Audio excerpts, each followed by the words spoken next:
Kamran academy classes में आप सबका स्वागत है, इस्तकबाल है, वेलकम है। आई होप कि आप सब अच्छे होंगे। इस वीडियो में बेसिकली जो हम डिस्कस करने जा रहे हैं वो ये है कि अगर आप एमएड एंट्रेंस को क्वालिफ़ाई करना चाहते हैं जामिया का, तो उससे रिलेटेड जो भी सिलेबस है उसी के अकॉर्डिंग हम डिस्कस करेंगे ताकि उसके बेसिस पे आपका एग्ज़ाम ईज़िली करेक्ट कर सकें और वो तमाम रास्ते आपके लिए आसान हो जाए कि हमें क्या पढ़ना है, कैसे पढ़ना है, तो इन चीज़ों पे फोकस करना है। देखिए बेसिकली एक पार्ट में ही होता है एमएड का जो एंट्रेंस होता है। 100 क्वेश्चंस होते हैं, सब ऑब्जेक्टिव फॉर्म में होते हैं और नेगेटिव मार्किंग भी होती है। बेसिकली अगर हम बात करेंगे कि जो रिटेन टेस्ट होता है वो वेरियस एस्पेक्ट्स जो होते हैं एजुकेशन से रिलेटेड उन तमाम को कवर किया हुआ होता है। तो सबसे पहला जो अगर हम बात करते हैं कि फ़िलोसफिकल बेसिस ऑफ एजुकेशन में अगर हम देखेंगे तो फ़िलोसफी से रिलेटेड बहुत सारी चीज़ों को आपको देखना होगा। जैसे टाइप्स ऑफ एजुकेशन है, ये देखना होगा। इसमें formal, informal, non formal, agencies of education क्या क्या है, जैसे फैमिली है, पेयर फ्रेंड्स है, स्कूल वगैरह है, इस तरीके से जो चीज़ें हैं, मीडिया वगैरह है, ये सब सारी चीज़ें। स्कूल्स ऑफ फिलोसफीज़ बहुत ज़्यादा इंपॉर्टेंट है और उससे जो रिलेटेड पर्सनालिटी है वो भी, जैसे आइडियलिज़म, नेचुरलिज़म, प्रेगमेटिज़म, रियलिज़म एंड एग्जिस्टेंशियलिज़म। तो ये पांचों बेसिकली, ये पांचों को आप अच्छा से देखिएगा और इससे किन किन लोगों का एसोसिएशन है और उनका क्या कंट्रीब्यूशन है वो आपको देखना है। इसी के साथ साथ वेस्टर्न फ़िलोसफर्स को भी देखना है। फ़िलोसफर में क्या करना है बेसिकली, फ़िलोसफर ऑफ एजुकेशन जैसे प्लाटो, रूसो हो गए, फ्रोबेल हो गए, मारिया मोंटेसरी, जॉन डेवी, पोलो फ्रेरे, इवान इलिच वगैरह, ठीक है। इवान इलिच वगैरह का बेसिकली डी स्कूलिंग सिस्टम जो है बहुत ज़्यादा इंपॉर्टेंट है। तो ये फ़िलोसफर है जिस पे आपको फोकस करना है, और भी है लेकिन ये ज़्यादा प्रॉपर नाम है जो आपको देखना होगा। इंडियन फ़िलोसफर में अगर हम बात करेंगे तो शंकराचार्य हो गए, रविंद्रनाथ टैगोर हो गए, महात्मा गांधी, स्वामी विवेकानंद, श्री अरविंदो घोष, राधा कृष्णन और इसी के साथ साथ जीदू कृष्णमूर्ति, ये हिंदुस्तान के इंडियन फ़िलोसफर हैं। उनका क्या कंट्रीब्यूशन है एजुकेशन के फील्ड में और किस स्कूल ऑफ फिलोसफी से उनका एसोसिएशन है, इन चीज़ों को आपको फ़िलोसफी में देखना है। सेकेंड जो है वो जो इम्पोर्टेंट है, वो सबसे ज़्यादा इम्पोर्टेंट है, वो है हमारे लिए साइकोलॉजी। साइकोलॉजी में क्या है कि स्कूल्स ऑफ साइकोलॉजी में सबसे पहले हमें देखना है कि चारों बेसिकली बहुत सारे स्कूल है लेकिन जो इम्पोर्टेंट है उनकी शुरुआत कब कब से हुई, कौन फाउंडर है और मेन एम और ऑब्जेक्टिव क्या थे। सबसे पहले आपको देखना होगा कि स्ट्रक्चरलिज्म हो गया, फंक्शनलिज्म हो गया, बिहेवियरिज्म हो गया एंड गेस्टाल्ट साइकोलॉजी हो गया, और किस किस स्कूल से कौन कौन से एजुकेशनल साइकोलॉजिस्ट है जिनका एसोसिएशन है, ये भी आपको देखना है।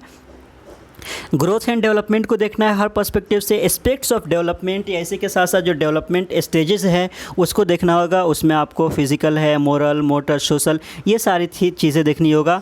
कोहेलबर्ग का मोरल डेवलपमेंट है। इसी के साथ साथ पियाजे का जो है बेसिकली अगर हम बात करते हैं कि कॉग्निटिव डेवलपमेंट की जो थ्योरी उन्होंने दिया है 4 स्टेजेस में डिवाइड किया है, तो वो भी आपको देखना है कि सेंसरी मोटर क्या हो गया, कि प्री ऑपरेशनल, कॉन्क्रीट या फॉर्मल ऑपरेशनल स्टेजेस वगैरह, ये आपको देखना होगा। ब्रूनर का मेंटल डेवलपमेंट है। चॉम्स्की का क्या व्यूज़ है लैंग्वेज से रिलेटेड, और इसी के साथ साथ अगर हम बात करते हैं कि वाइगोट्स्की भी एजुकेशन से रिलेटेड क्या व्यूज़ रखते हैं, ये आपको देखना है एस्पेक्ट्स ऑफ डेवलपमेंट में।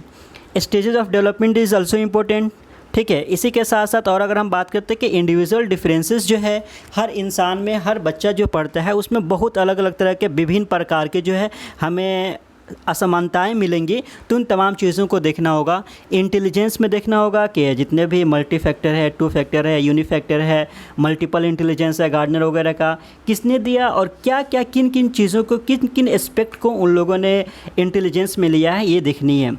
CWSN को बहुत अच्छा से देखना है कि जो भी चिल्ड्रेन विथ स्पेशल नीड्स वगैरह हैं उनसे रिलेटेड जितने भी एक्ट्स वगैरह बने हैं, कौन कौन लोग उसमें आते हैं, कितना % रिजर्वेशन उनको दिया गया है, ये सारी चीज़ें आपको देखनी है। और CWSN के साथ साथ ना आप थोड़ा सा ना गिफ्टेड चिल्ड्रेन को भी और क्रिएटिव चिल्ड्रेन को भी इसमें ले सकते हैं। लर्निंग थ्योरीज में basically Thorndike, Pavlov, Skinner, Bruner, Kohler and का ये देख लीजिएगा। ये 4-5 जो है ये ज़्यादा इंपॉर्टेंट है कि कौन क्या क्या करते हैं। ट्रायल एंड एरर थ्योरी है, ठीक है। क्लासिकल कंडीशनिंग है, ऑपरेंट क्लासिकल कंडीशनिंग है। इसी के साथ साथ अगर हम बात करते हैं कि इनसाइड थ्योरी है, तो क्या है और किसका क्या पर्पज़ है, ये अभी आपको देखना है।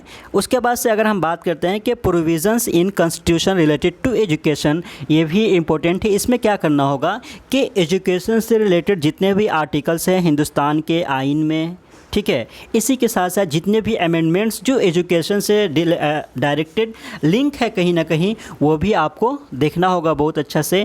इसी के साथ साथ जितने भी कमेटी कमीशंस बनाई गई है एजुकेशन पे शुरू से लेकर अभी तक 1813 चार्टर एक्ट से लेकर मकाउले मिनट वगैरह, वुड डिस्पैच वगैरह, सार्जेंट कमेटी वगैरह, जितने भी इस तरीके से करते करते अभी तक हम आगे जाएंगे और तमाम चीज़ों को देखना होगा कि क्या क्या मेन मोटिव से क्या क्या चीज़ें हैं, तो वो आपको देखना होगा। इसमें कमेटी ऑन कमीशंस में उनके हेड कौन थे और क्या मेन ऑब्जेक्टिव था।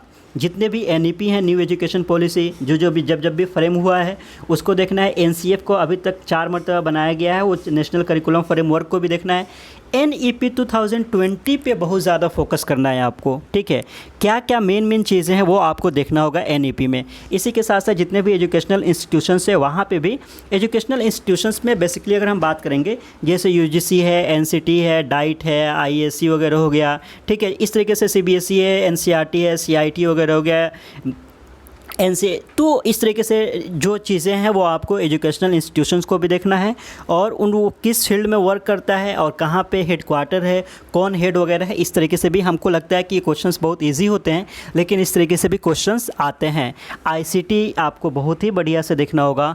ICT का एवोल्यूशन कैसे हुआ, एजुकेशन में कब इसको लाया गया, क्या क्या मेन जो है स्टेप्स लिए गए हैं ICT के फील्ड में, और ICT क्या रोल अदा कर रहा है एजुकेशन में। और ख़ास तौर से अगर जब से पेंडेमिक का कहीं ना कहीं ब्रेक हुआ है, अगर देखते हैं कि बेसिकली के जिस तरीके जब से ये पेंडेमिक आया हुआ है उसके बाद से ICT को एजुकेशन में बहुत ज़्यादा यूज़ किया जा रहा है, ठीक है।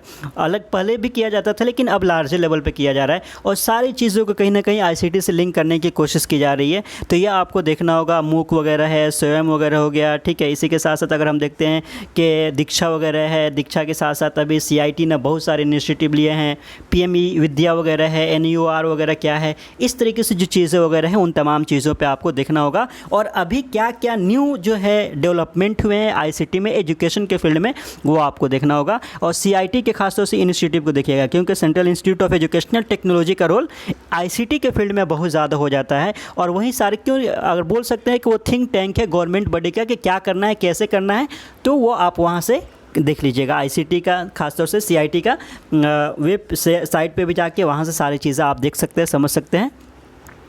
स्टेटिस्टिक्स भी बहुत ज़्यादा इंपॉर्टेंट है, मीन, मोड, मीडियन वगैरह, SD वगैरह को देख लीजिएगा। बेसिकली बहुत ज़्यादा डीप तो नहीं पूछते लेकिन फिर भी आपको देखना पड़ेगा। 8 से 10 क्वेश्चन इससे भी रिलेटेड होते हैं।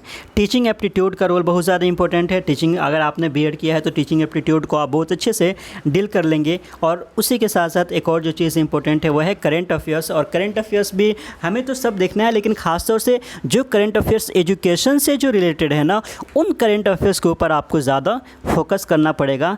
तो ये पूरा सिलेबस है, अगर इस सिलेबस को आप सही तरीके से फॉलो करते हैं तो कहीं ना कहीं M.Ed के एंट्रेंस को क्वालिफाई करने में ये सिलेबस आपको बहुत मदद करेगा। और कहीं ना कहीं इसी के साथ साथ बुक के बारे में अगर हम बात करते हैं तो बुक तो बहुत सारी किताबें हैं। BEd में जिस किताब को भी हम लोगों ने पढ़ा है वो सारी किताबों को भी आप देख सकते हैं, वही सारी चीज़ें होती है, ठीक है। और इसी के साथ साथ एक चीज़ और मैं बता सकता हूँ कि दिल्ली यूनिवर्सिटी के जो खासतौर से गुप्ता पब्लिकेशन की M.Ed के लिए जो किताब आती है ना, वो भी बहुत ज़्यादा हेल्पिंग और आपके लिए मददगार साबित हो सकती है, तो आप उसको भी ले सकते हैं। तो ये सारी चीज़ें हैं। मैं उम्मीद करता हूँ कि कहीं ना कहीं ये सिलेबस जो है आपके लिए बहुत ज़्यादा हेल्पिंग और माविन साबित होगा। और आपको जो भी कोई कन्फ्यूज़न हो, कोई दिक्कत वगैरह हो, तो आप मुझसे भी कांटेक्ट कर सकते हैं। मैंने भी जामिया से M.Ed किया है, तो आइडियाज़ है क्या करना है, कैसे करना है। और आप अपने आप को मज़ीद अपडेट रखने के लिए मेरे YouTube चैनल को लाइक एंड सब्सक्राइब कर सकते हैं। Once again thank you so much.